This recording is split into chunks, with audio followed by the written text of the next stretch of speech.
When we set up those trailers 20 years ago, I don't think we could have ever envisioned where the school would be today. I think we all sort of agree that it has been the most wonderful experience, the most wonderful thing we've ever been a part of. Helping give birth to this school, it's unreal.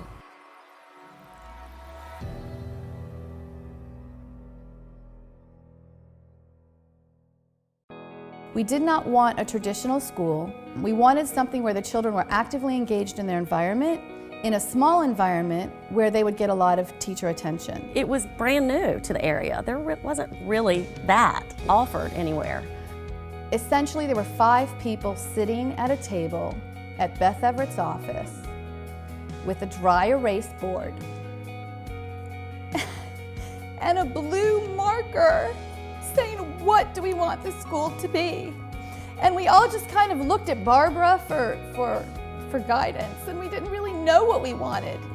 And then Barbara, I can't even say it, and then Barbara said, well, what kind of a school would you want for your children? And I was up there with the blue marker, and we were trying to figure out what we wanted for our kids. And that's how the Oakwood School started. After my husband and I had children, we looked into the public school. That was not an option that we were interested in. It just didn't seem like the right fit. And I was like, George, there's so many people who want an option. We should do something. But everybody sort of had the same question. What do Lynette and George Johnson know about starting a school? We went through lots of fits and starts. Many of the people just kind of walked out of the project. Beth Everett and Heather Freeman and myself all just stayed in for the long haul. We just kept propping ourselves up and continuing on, even though we felt defeated all along the way, and we just didn't quit. You know, the success of that school in the beginnings, it was because of Barbara Packer. We looked everywhere, and we could not find something that fit the bill as well as our temporary site at the Ironwood location.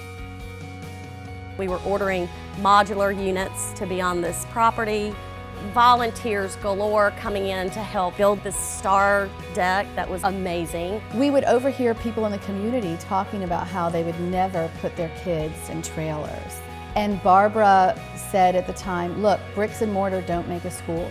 It's what's going on inside these walls that's important.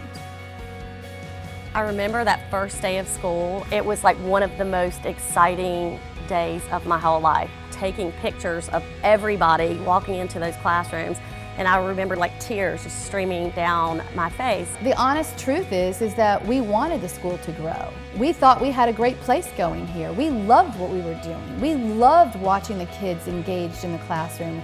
And once those 2 buildings went up with the playground and the parking lot and the trees, we couldn't believe how much progress had been made.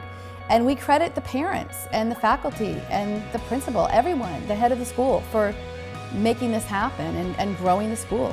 I don't think I realized how imperative the gym was going to be.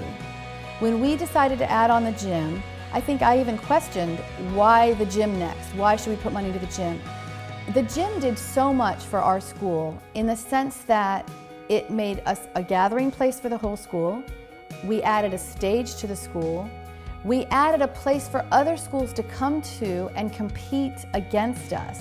And the reality is that perception is everything. And I think the gym really changed the perception of the Oakwood School. After Stuart McCarthy left, we just didn't have the right leadership. I think the thing that changed the tide there was when Rob Peterson came. Rob Peterson came after a transitional time, after the leadership problems that we had. He made, I think, probably the most pivotal decision that I've seen, moving the 8th grade, which was in middle school, over to the upper school building. He had a more worldly view about what the school should be and a broader perception of where the kids should go and what they should experience. Where Oakwood started and where they are now, it's just really amazing. You know, you have the athletics, we have an arts department, then you have the academics. So I really feel like the kids coming out of there got a very well-rounded experience, and it served them going forward. I don't feel like they were at all at a disadvantage.